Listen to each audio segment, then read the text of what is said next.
Hi everybody, it's Juliet here. Welcome to another video. Today we're going to be making a bracelet using materials out of the Potomac Beads box for April. So if you are, this is the treasure box. So this is the box that just comes with some supplies. It doesn't have kits in it. They have two different boxes. I will leave more information, a link for you to click for more information for that below.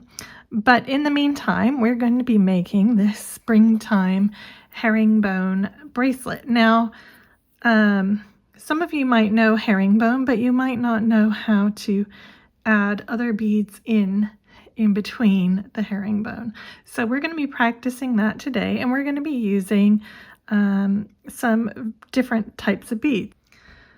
Okay, so to begin, the first thing you're going to want to do is lay out which beads you want to use. So out of the box, I have the RounDuos, I have the Bibo beads, I have these long, long Bicones, and they are about 4 millimeters across. So you want to pick beads that are really no wider than 2 of your 8/0s wide. They can be, you know, a little bit, so that will fit.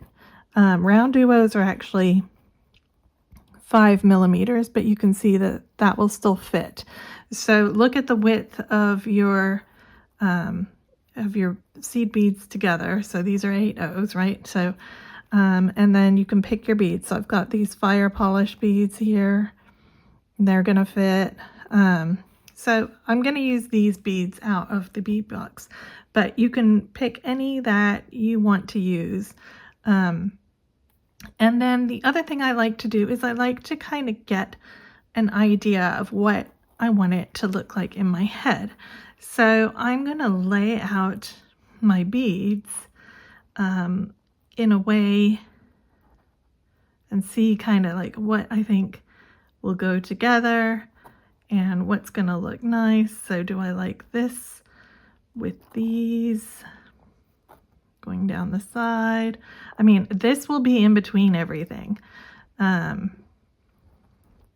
But you can still get an idea of whether you like certain combinations. So I'm not that keen on that. Let me try putting, so if I had RounDuos next to my green, yes, I like that a little better because it's a little bit softer. And if you want to know what it looks like with your seed beads in between, you can just kind of scatter some around to give you a flavor of how it's all going to look. And then if I had these down the side here, yeah, that's kind of cute. You know, I can deal with that.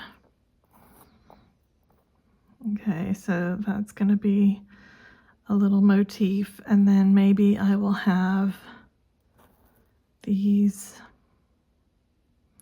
or maybe I could leave a little space here and have these a little further over. Anyway, play with your beads and figure out how you want your bracelet to look before you even start stitching. Okay, so I've come out with a layout that I'm pretty happy with, and I'm going to use the clear Firepolish as a kind of visual breathing space. So that's where my resting area is going to be. And you can also leave a few rows of just more of your 8/0 beads if you feel like you want to space things out a little bit. But I think this is my general plan here. So the first thing we need to do is get our foundation row. And that's going to be, you know, how we are going to attach our clasp and things at the end. So we need to make sure that our foundation is nice and solid.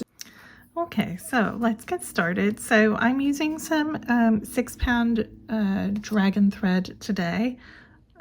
sorry, size 6 DragonThread in crystal. Just match, you know, your project. Really, it doesn't matter too much what thread you use for this, so just pick your favorite. And we're going to start by doing a ladder stitch. I actually do have a video how to do like a proper herringbone start, but because I'm using 8/0 beads, I want my foundation row to be a little bit more sturdy, and it's going to get messed up when we're adding on the loop and the button. You know, we're going to be sewing up and down in various ways, so I don't really mind that much if it's not true herringbone. Okay, so I'm going to pick up 4 of my 8/0 beads, and I have a layout that I like here, and I'm just going to work this way because I'm right-handed, so it's a mirror image, but I've kind of got a general idea in my head of how I want my bracelet to be. So we're going to do our foundation row, so go ahead, pick up your 4 beads, and you're going to sew up through the first 2 beads of the 4 that you just picked up, and pull that, and you want it to form 2 little rows like this. Okay, so now you're going to go ahead, and you want your tail to be coming out this second row, and I'll show you why in a minute when we get back over here. Okay, so you're going to pick up 2 more beads, and you're going to just, I'm coming out the top, so I'm going to go into the bottom of the 2 that my thread is coming out of, and I'm going to pull, and that's going to form another little column right there. So I'm going to go down those 2 to get to the edge. Okay, so now I have 3 little columns of beads sitting next to each other, and now I'm going to pick up 2 more of my 8/0s, and I'm coming out the bottom now, so I'm going to enter into the top. So this is called a ladder stitch, and then you always have to move forward into the next row before you add your next row of beads. And what we want here is we want a row with 10 columns of beads. So that's 4. So I'm going to keep going until I have 10. So just keep going, picking up 2, and either go up or down the next row. It's going to alternate every other row, whether you're going up or down, and then move into the end row. So I'll keep going until I have 10, which will be 5 columns of herringbone, and I'll explain that in a minute. Okay, so I've added 9 rows, and I'm about to add my 10th row, so I'm just picking up my 2, I'm going down, and then I'm going to go up the end column just like we've been doing. Okay, so I'm actually in a position, because my thread is coming out the top here, to begin my next row, and my tail is coming out from the second column facing downwards. This is what I want. Okay, so now we're going to just do 1 single row with our 8/0s. So to do a single row, every time you pick up 2 of your beads and you go down the next bead. So you go down 1 bead on the next row over, and your 2 beads are just going to sit like that next to each other. Then you go up the next column, 1 bead. So it's the bead next to where we're coming out right here. You go up, you pick up 2 again, and you go down the next column. And again, those beads will sit next to each other. You go up the next bead, you pick up 2 again, you go down the next bead. Repeat 2 more times. So we're going to go up, we're going to pick up 2, we're going to go down, oops,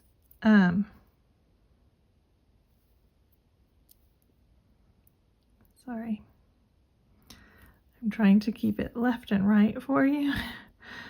And I'm running out of things to hold on to. Okay, and then here we are at the very last one. So we're just gonna pick up, sorry, we're gonna go up the second to last column.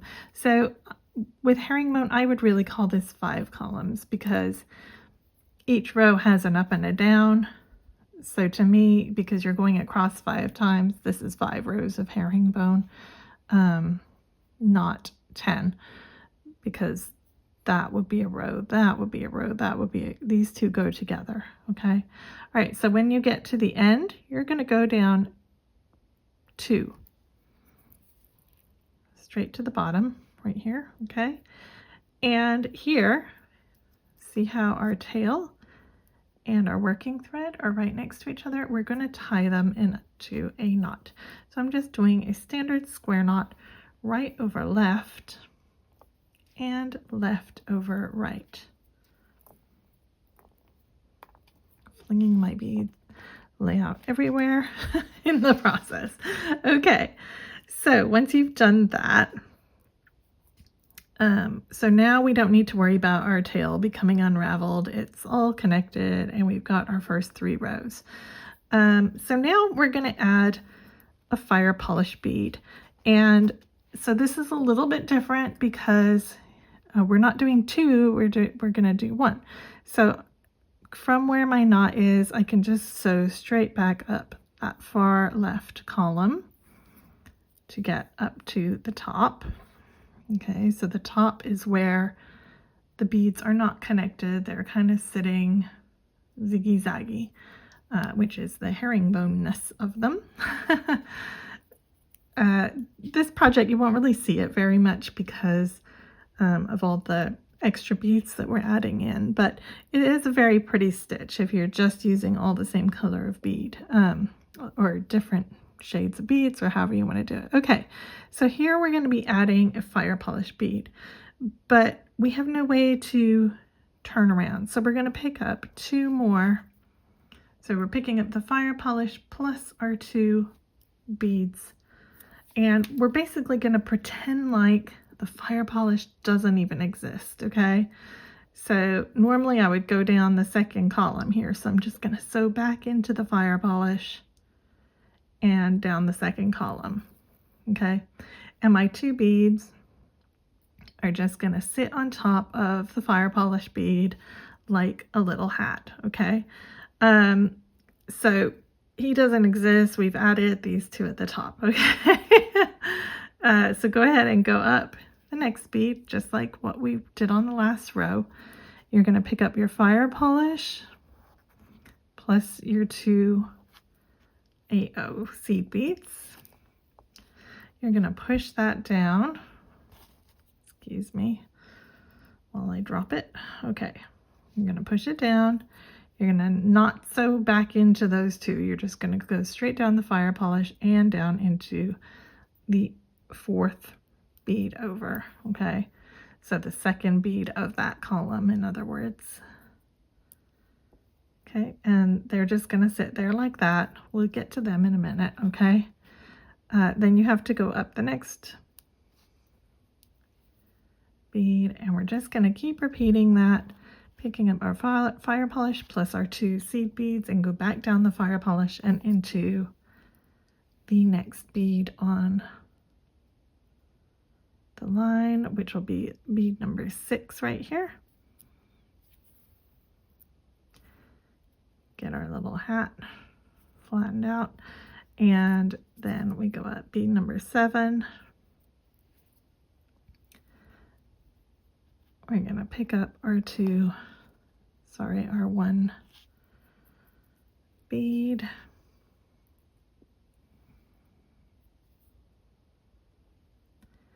We're going to go down.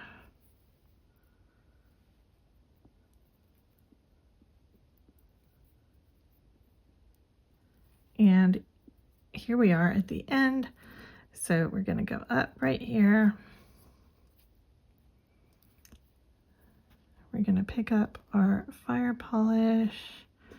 who is running away from me, come back. And our 2 C beads, just like what we've done. And then we're going to go down the Firepolish bead and into the bead below at the end. Okay, so now we have a conundrum, because how do I turn around and go back up again? So when you're normally doing just regular C beads, you can either pick up a bead and sew back up and kind of make a little picot so every other row has a little decorative bead on the side, or you can slip stitch underneath this and then go right back up again, okay? Or, and this is the method I'm going to use today, because the herringbone shape doesn't matter as much because we're going to have all these other beads in it, I'm going to go down one more bead. I'm going to sneak across to the neighbor bead next door, okay? So I'm going straight across and up the bead right next to where my thread's coming out. So my thread's going to go in there, and then I'm going to sneak back over to the outside column, and I'm going to sew all the way up through the Firepolish until I exit from the top bead here. Okay, so now I'm going to do probably another row of my, I'm probably going to do 2 more rows of AO beads here before I start my pattern. So pick up your 2 and you're going to go down.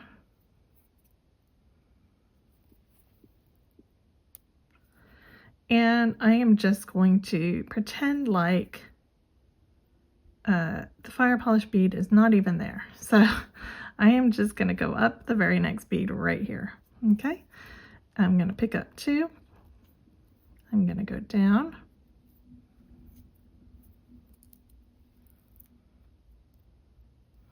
And I'm going to go up the very next bead right here. I'm going to pick up 2, go down the next bead,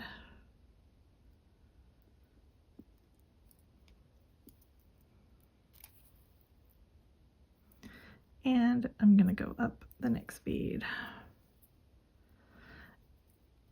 Now, if we had gone down through the Firepolish and tried to join them, we would get warping because these beads are skinnier than the columns, which is why we're not going down and then up here. Okay, we're just going to pretend that isn't even there. That way they are spaced apart correctly, so we're not going to get a warped bracelet. Okay, because if it's a little bit skinnier than the columns or a little bit fatter, you can get warping in it. Okay, so I'm just going to finish this row here. So we're going to go down and up.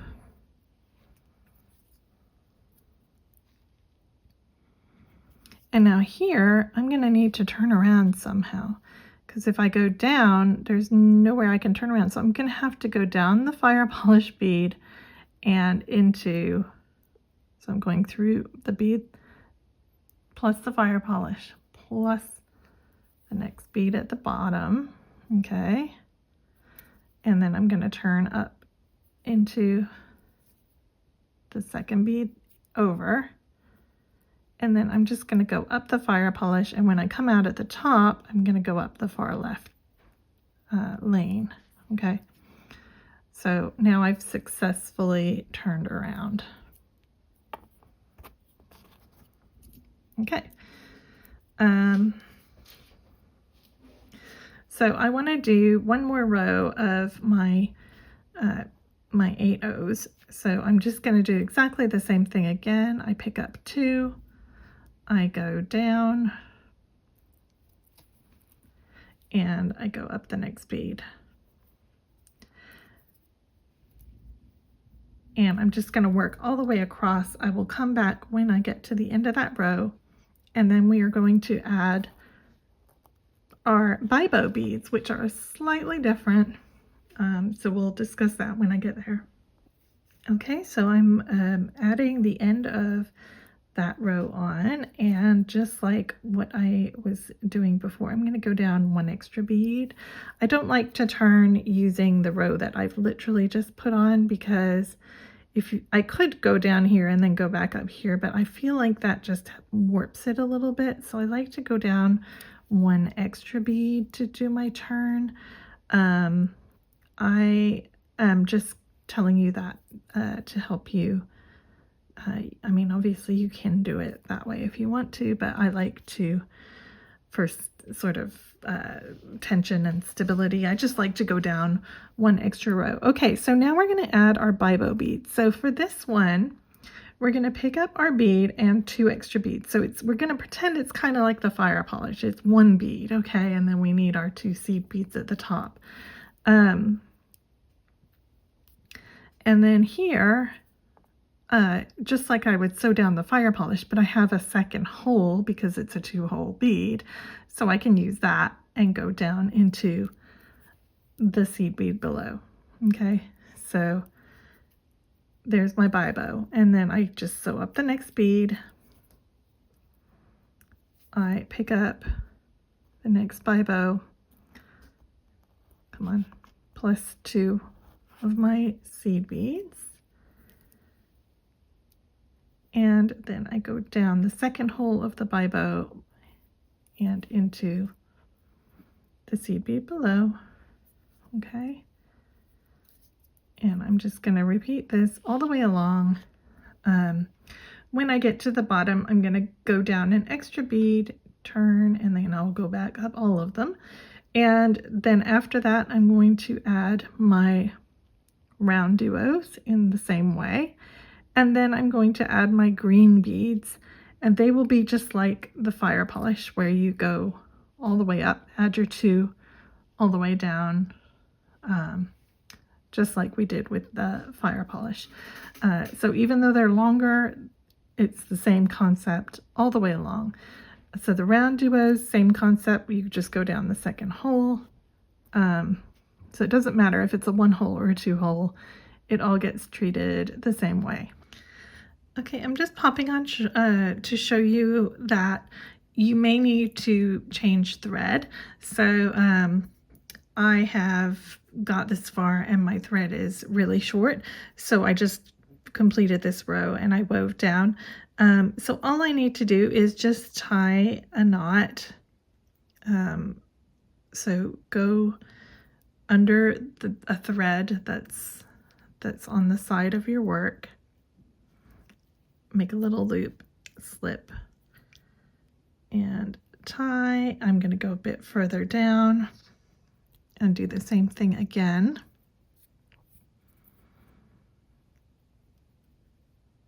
Tie another one here.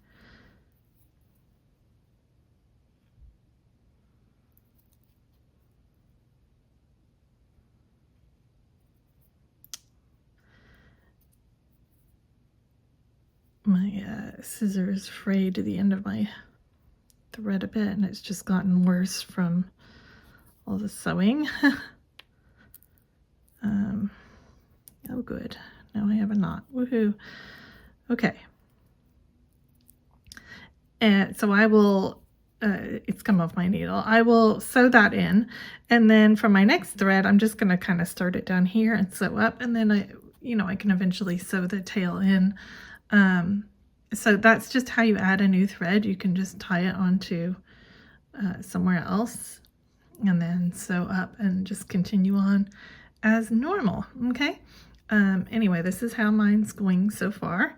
I think it's really cool, and it's kind of slinky, and I like it a lot. So I will keep working and I'll see you in a minute.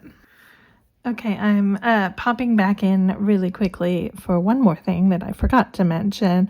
So as you're working along, keep track of how much you've done. So I have done almost 2 inches. So I know that from here downward will be another 2 inches.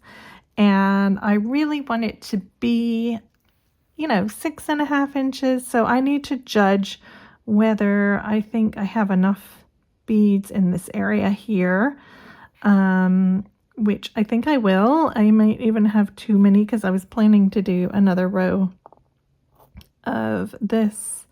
So just keep an eye on how it's going so that you can make adjustments to your design as you go. So, you know, if I have this exact thing, that'll take me up to this part here. So I just have these beads in the middle. And I mean, 7 inches would be okay for me, because my wrist is a little bit bigger, but just have a think about it. I might actually use 2 buttons because this is a little bit wider than I thought, but we'll see when we get there. Okay. Anyway, keep working. Just keep track of the length because you may not be using the same beads as me, and yours may be a little bit longer or a little bit shorter. Okay, hi. So I have finished my pattern that I had laid out, and as you can see, my bracelet is currently about 6 inches long, which is a little bit too short for what I want. Now, obviously, your clasp is going to take up some space. So if you were using, you know, a pre-made clasp, you'd want to measure that. I will be probably using 2 buttons, I've decided. So, and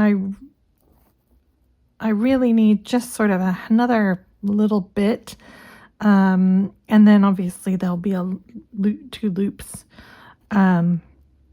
So what I'm going to do, because my buttons are going to be sitting here and it's kind of going to cover everything up, I'm just going to continue on, and I'm just going to add another row of these Bibo beads and then 3 more rows of my seed beads, just to give it a little bit more length, and then my buttons will sit and then I'll have my loop. So then that should be about the right length for me.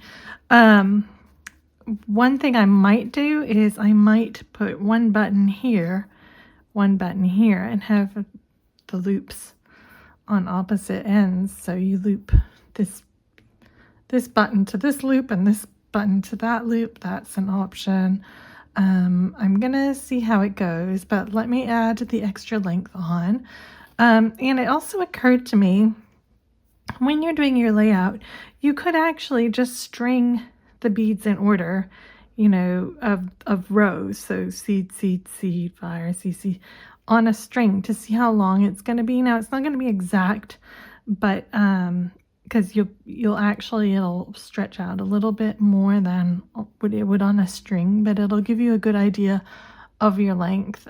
So you can just string single beads on to see how it's going to look. Okay, so I will extend this end a little and then I'll come back.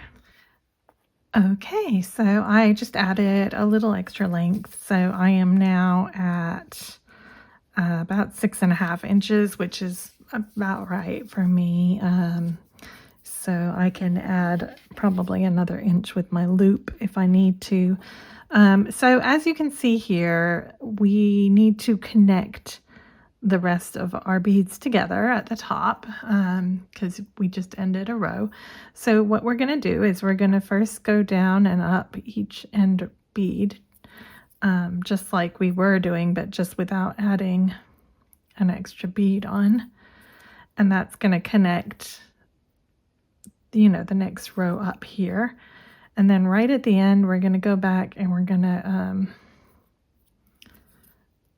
connect at the very top together, because we have square stitch connecting the tops together at the bottom end. So we want to be consistent here, okay?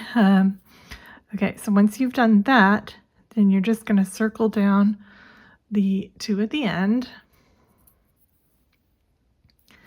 And you're going to just go up the next 2, down the next 2, up the next 2. Okay, so I'm just going down the next 2. So I'm just connecting those 2 joins that are not yet connected, those 2 beads there, and that's just going to stop the herringbone and there, and turn it more into square stitch, which is what we have on the other end. So I'm just going up and down and connecting those beads together. See how this bit I haven't done. Let me zoom in a little. So you can see the difference between the bit that I have done, the bit that I haven't done, and this is what the other end looks like. So we're trying to achieve a similar look to that. So I'll go ahead and quickly finish running up and down these rows, and then we're going to attach on our buttons, and then we're going to make loops. Now, normally for the loops, if I was using 11/0 seed beads, I would do something like a square stitch. So I would do 2 rows of beads stuck together, but because we're using 8/0s, I'm going to have to just do 1 row, a single row of beads, because if I do 2 together, it's going to be this wide, and this wide is not going to go, you know, very comfortably around a button. So we're going to have to do a single loop. Okay. All right, so I've squared off the end of my row now. And you can go back and reinforce if you want to. All right, so for my buttons, I think I'm going to do them both. Am I going to do them on the same side? Yeah, I think I am, because I have this bit here to kind of get covered up by it. So what I'm going to do is I'm going to first look at where my buttons holes are, because every button is different. So I'm just going to kind of try and line up how far apart. And actually it looks perfect. Look, see how the 2 holes there line up with my 2 rows of beads right there. So what I'm going to do is I'm going to use these 2 beads and these 2 beads to connect my buttons onto. And I want my button to stick up a little bit so that I can put things, you know, put the loop around it. So what I'm going to do is I'm going to first, I'm coming out the end here, I'm just going to go down to the first button, the first bead where I want my button to connect on. And I'm going to pick up maybe 1 bead. I'm just going to have 1 bead spacer between the bracelet and my button. Okay, so I'm going to pick up 1 bead, and I'm going to go up through my button.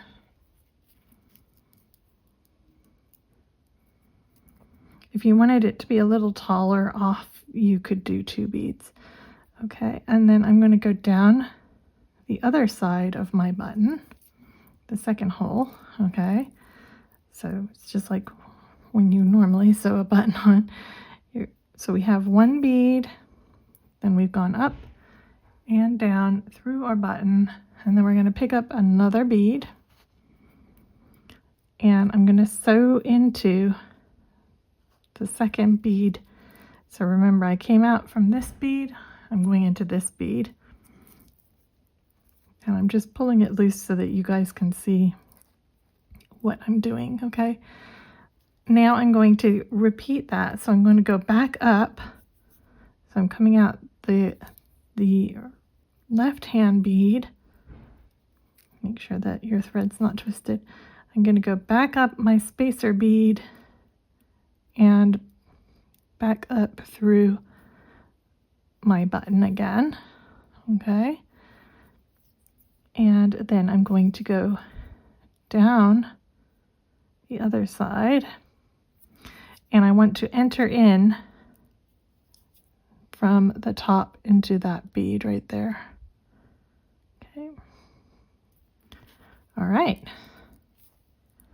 so obviously the button is going to get quite a lot of wear and tear. So I'm going to repeat this and reinforce it a few times.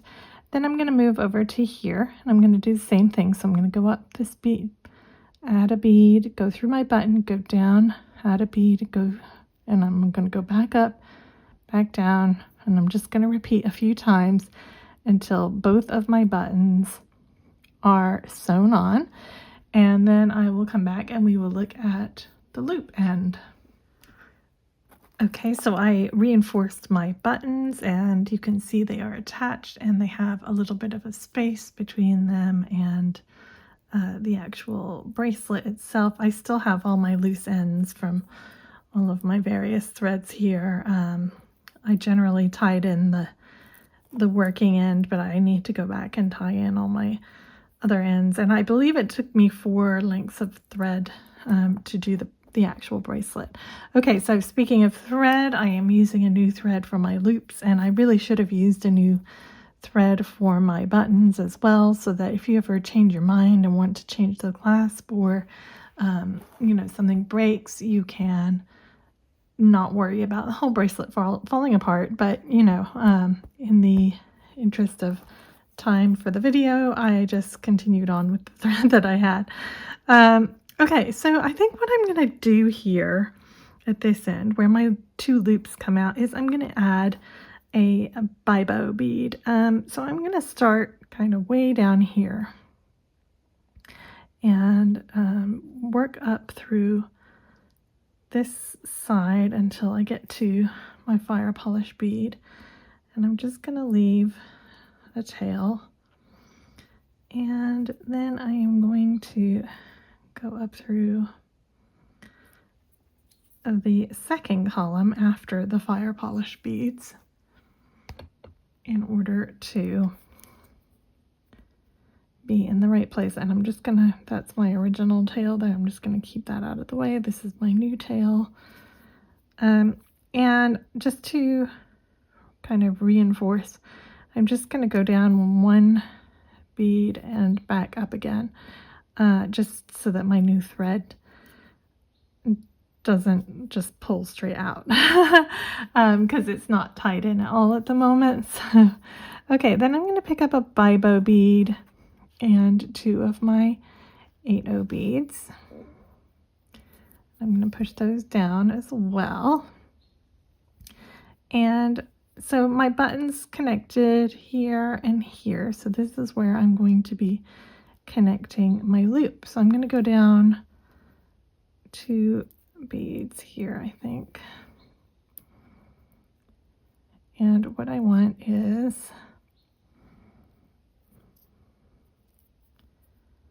for this to sit like this. So this is kind of going to be my little extension that then leads to my loop. And my loop is going to come out 1 hole and go back down the other hole like that. All right, so now I'm going to go up all of those. And I need to figure out how long I need my loop to be. So I'm going to just pick up maybe, I don't know, how many have I got here? 6.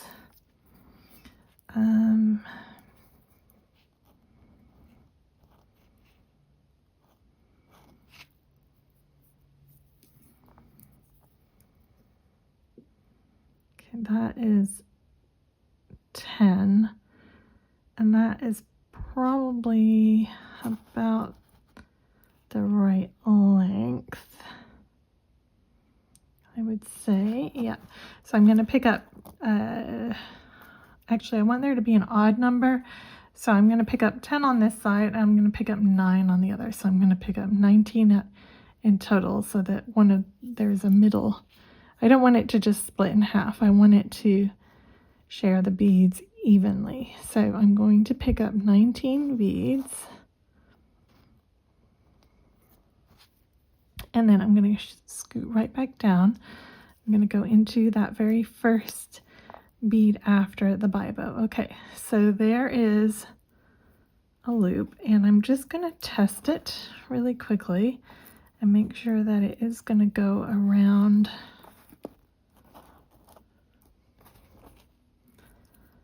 If I pull it very tight, I'm just pulling my thread tight right now, and I'm going to see if I can get it through. Yeah, I think that's going to work. Okay, good. All right, so I've got my 19 beads. So now all I need to do is reinforce. That's really the hardest part, is figuring out how many beads you need. Once you've done that, I'm just going to reinforce. I'm going to go down, go up this bead, go down, go up this. I'm just going to reinforce a few times, and I'm going to repeat over on this side, and then that will be my buttons finished. So I'll come back once I've done that. Hi you guys, I'm back. So I finished my other loop. I tied off all of my threads, and here is the finished bracelet, and it actually does fit me, which is good. I do suggest, instead of doing 19 beads, to do 21 for the loops, because it's really a little tight. I mean, it'll go, but 19 is just a little bit tight for me to easily do the buttons, but obviously they will go over. See if I can, there we go. But anyway, I think this turned out really well, and I think these buttons go really well. They're the Opaque Rose Swirl table cut buttons that you can probably order them from Potomac if you are interested in those. I'm sure they have all different colors. There we go. Okay. Anyway, so I think it's a very pretty springtime bracelet. And as you can see, I can actually do up the buttons on my wrist. Well, I might not be able to one-handed, but I can do them anyway. So there you go. I hope you've enjoyed this project, and I hope you've learned a little bit more about herringbone.